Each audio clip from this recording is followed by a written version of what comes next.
Hello दोस्तों, welcome back to my channel Craze for Study. दोस्तों, आज के वीडियो में हम पढ़ने वाले हैं क्लास 7 का ज्योग्राफी लेसन 2 हम स्टार्ट कर रहे हैं। इस चैप्टर का नाम है चट्टान एवं खनिज।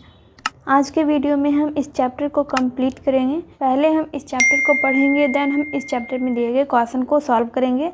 तो चलिए हम स्टार्ट करते हैं। तो जैसा कि आपको हेडलाइन से पता चल रहा है कि इस चैप्टर में चट्टान एवं खनिज के बारे में दिया गया है। तो पहले हम चट्टान के बारे में पढ़ते हैं। चट्टान मुख्यतः 3 प्रकार के होते हैं। चट्टान के प्रकार को जानने से पहले हम चट्टान के बारे में जानेंगे। चट्टान किसे कहते हैं?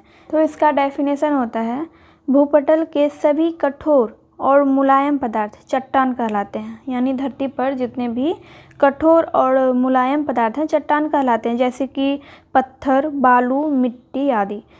मतलब कि भूपटल पर वे सभी पदार्थ जो खनिज नहीं हैं चट्टानें कहलाती है। ये ग्रेनाइट की तरह कठोर हो सकती है और मिट्टी जैसी मुलायम भी हो सकती है। तो इसका एग्जाम्पल तो मैंने पहले ही बता दिया, जैसे कि पत्थर, बालू और मिट्टी। अब यहाँ पे देखिए कि चट्टानें मुख्यतः 3 प्रकार की होती है। पहला टाइप है आग्नेय चट्टान, दूसरा है अवसादी चट्टान, तीसरा है रूपांतरित चट्टान। आग्नेय चट्टान कैसा होता है? पिघला हुआ पदार्थ पृथ्वी के अंदर से धरातल पर आने के क्रम में धरातल के निकट या धरातल के ऊपर जम जाता है, तो इन दोनों अवस्थाओं के फलस्वरूप जो ठोस पदार्थ बनता है उसे आग्नेय चट्टान कहते हैं। इसमें परत नहीं होती है, बल्कि इसमें रवा पाए जाते हैं। रवा का आकार इसके जमने में जितना समय लगता है उस पर निर्भर करता है। पृथ्वी के अंदर बने आग्नेय चट्टानों के रवे बड़े होते हैं, जैसे ग्रेनाइट, क्योंकि ये धीरे धीरे जमते हैं। पृथ्वी के ऊपर की चट्टानें जल्दी जमती है, इसलिए इसमें रवे महीन होते हैं, जैसे कि बेसाल्ट और ऑब्सीडियन। तो ये सब क्या है? आग्नेय चट्टान है। अब यहाँ पे अवसादी चट्टान के बारे में दिया गया है। ये चट्टानें अवसादों या तलछट के जमाव से बनती है। ये चट्टानें 2 अवस्थाओं में बनती है। पहला पानी के अंदर और दूसरा पानी के बाहर यानी ज़मीन पर। जब पानी के अंदर तलछटों का जमाव काफ़ी समय तक परत दर परत होता रहता है, तब दबाव के कारण ये परतें आपस में जुड़ जाती है और अवसादी चट्टान का निर्माण करती है, जैसे कि चूना पत्थर।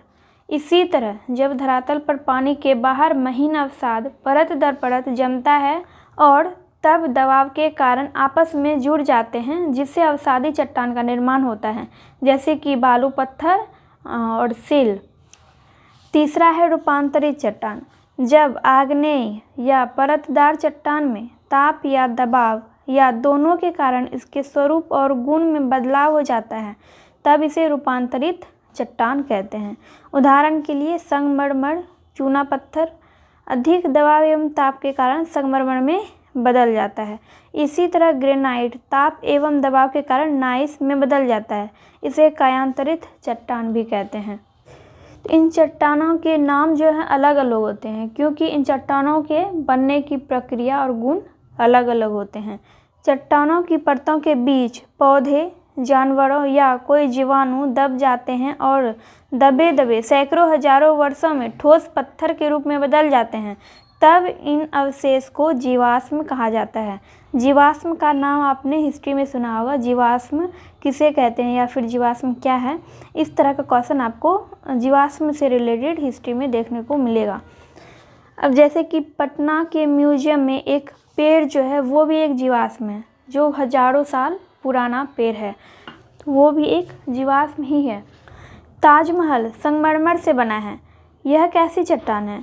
यह एक रूपांतरित चट्टान है।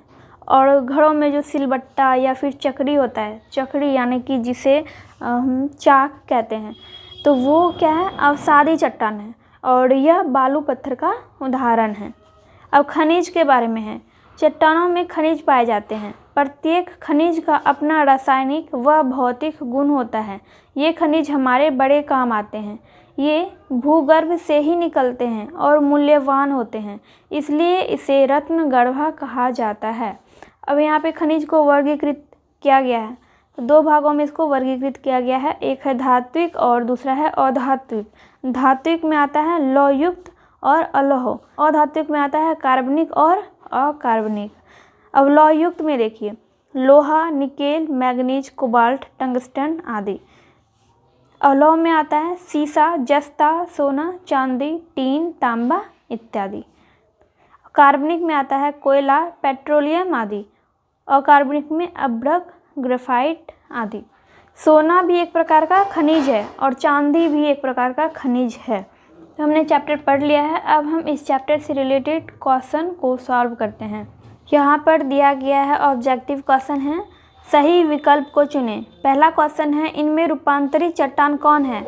ऑप्शन है बेसाल्ट, चूना पत्थर, संगमरमर या फिर ग्रेनाइट। इसका सही आंसर हो जाएगा संगमरमर। बेसाल्ट किस प्रकार की चट्टान है?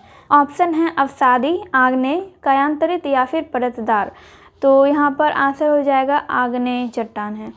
चट्टानों के रूपांतरण में किसका योगदान होता है? इसका ऑप्शन है तापमान, दबाव, रासायनिक द्रव्य, उपयुक्त सभी। तो यहाँ पर इसका आंसर हो जाएगा उपयुक्त सभी। चट्टानों के रूपांतरण में इन तीनों का योगदान होता है। तापमान का भी योगदान होता है, दबाव और रासायनिक द्रव्य जिसको हम घोल बोलते हैं। तो इन तीनों का योगदान होता है चट्टानों के रूपांतरण में। दूसरा क्वेश्चन है, खाली जगहों को भरिए। जो चट्टान ज्वालामुखी से निकली लावा को ठंडा होने से बनती है, डैश चट्टानें कहलाती है। तो यहाँ पर हो जाएगा आग्नेय चट्टान।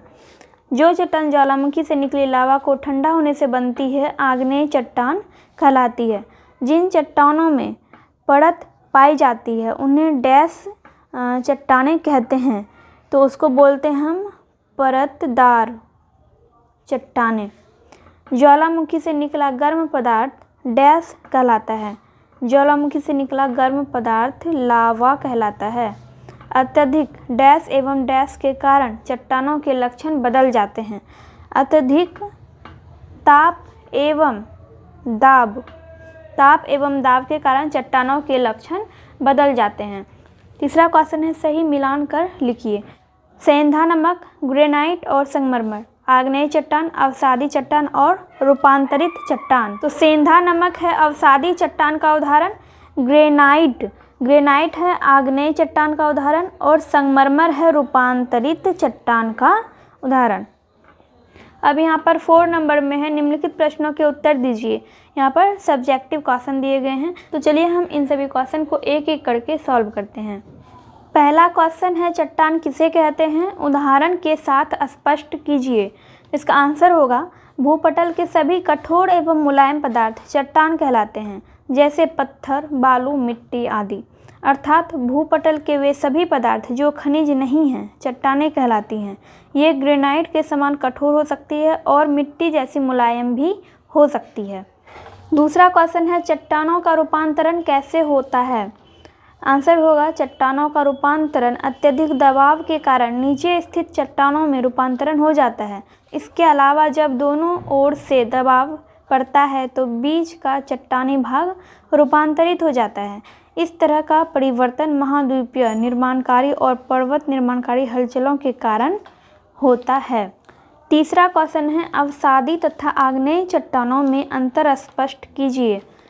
अवसादी चट्टान तथा आग्नेय चट्टान में निम्नलिखित अंतर है।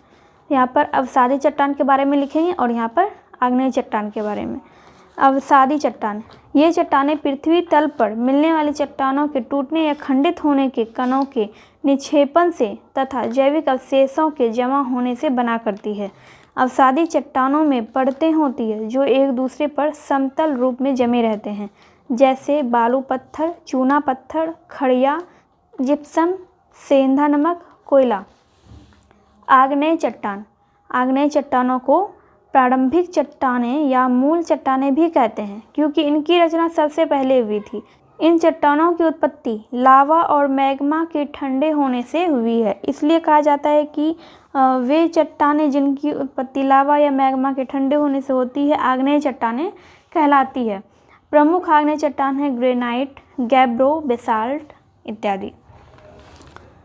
अगला क्वेश्चन है, पत्थरों का उपयोग कहाँ कहाँ होता है? सूची बनाइए। पत्थरों का उपयोग पहले घर, महल, किला और कोठी बनाने में होता था। वैसे आमतौर पर सड़क बनाने तथा मकानों की छत बनाने और फर्श को पक्का करने के लिए विभिन्न आकारों के पत्थरों का उपयोग होता है। छत की ढलाई में कौन सा पत्थर इस्तेमाल होता है? छत की ढलाई में पहाड़ों से काट कर निकाले गए पत्थरों को टुकड़े बनाकर इस्तेमाल होता है। इन पत्थरों का रंग भूरा स्लेटी होता है। ये आग्नेय चट्टान के उदाहरण कहे जा सकते हैं। नेक्स्ट क्वेश्चन है, उन खेलों की सूची बनाइए जिनमें पत्थरों का उपयोग होता है। इसका आंसर होगा, पत्थरों से खेलने वाले खेल अधिक नहीं हैं, लेकिन ग्रामीण क्षेत्रों में पत्थर के टुकड़े से एकट, दोकट या फिर सरगोटिया खेलते हैं। चट्टानों के प्रकार और उनकी बनावट के बारे में लिखें। चट्टानें मुख्यतः 3 प्रकार के होते हैं, अवसादी चट्टान, आग्नेयी चट्टान और रूपांतरित चट्टान। अवसादी चट्टान के बारे में हमने पढ़ा था। अवसादी चट्टान, ये चट्टानें पृथ्वी तल पर मिलने वाली चट्टानों के टूटने या खंडित होने के कणों के निक्षेपण से तथा जैविक अवशेषों के जमा होने से बना करती है। अवसादी चट्टानों में परतें होती है जो एक दूसरे पर समतल रूप में जमे रहते हैं, जैसे बालू पत्थर, चूना पत्थर, खड़िया, जिप्सम, सेंधा नमक, कोयला।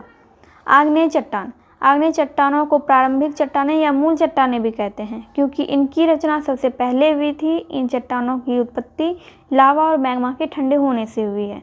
इसलिए कहा जाता है कि वे चट्टानें जिनकी उत्पत्ति लावा या मैग्मा के ठंडे होने से होती है, आग्नेय चट्टानें कहलाती है। प्रमुख आग्नेय चट्टान का नाम यहाँ पे दिया गया है, ग्रेनाइट, गैब्रो, बेसाल्ट, etc। हमने पढ़ा चट्टानों के 2 टाइप के बारे में। तीसरा टाइप है रूपांतरित चट्टान।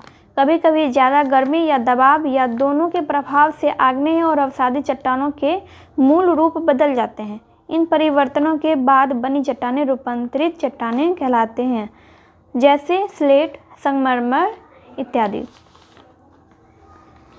इस चैप्टर का लास्ट क्वेश्चन है, पता करके लिखिए कि निम्न भवन किन किन पत्थरों से बने हैं। पहला है रोहतासगढ़ का किला, तो ये बना है बलुआ पत्थर से। लाल किला, दिल्ली का लाल किला बना है लाल बलुआ पत्थर से। पटना के पत्थर की मस्जिद बनी है बलुआ पत्थर से। गया का विष्णुपद मंदिर बना है काला बलुआ पत्थर से। आगरा का किला ये बना है लाल बलुआ पत्थर से। कुतुब मीनार बना है बलुआ पत्थर से, ये लाल बलुआ पत्थर से बना है। और विशाल बुद्ध मूर्ति गया, यानी गया की विशाल बुद्ध मूर्ति ये लाल बलुआ पत्थर से बना है, लाल बलुआ पत्थर से बनाया गया है गया के विशाल बुद्ध की मूर्ति। सो फ्रेंड्स, इसी के साथ हमारा क्लास 7 ज्योग्राफी का लेसन 2 यहाँ पे कंप्लीट होता है और हम नेक्स्ट वीडियो में नेक्स्ट चैप्टर स्टार्ट करेंगे। वीडियो हेल्पफुल लगी हो तो वीडियो को लाइक कर दीजिएगा। चैनल पे पहली बार आए हैं तो चैनल को सब्सक्राइब करना मत भूलिएगा और बेल आइकन को भी प्रेस कर दीजिएगा, ताकि मैं जब भी वीडियो अपलोड करूँ तो उसका नोटिफिकेशन आपको मिल सके। तो चलिए, मैं मिलती हूँ आपसे नेक्स्ट वीडियो में।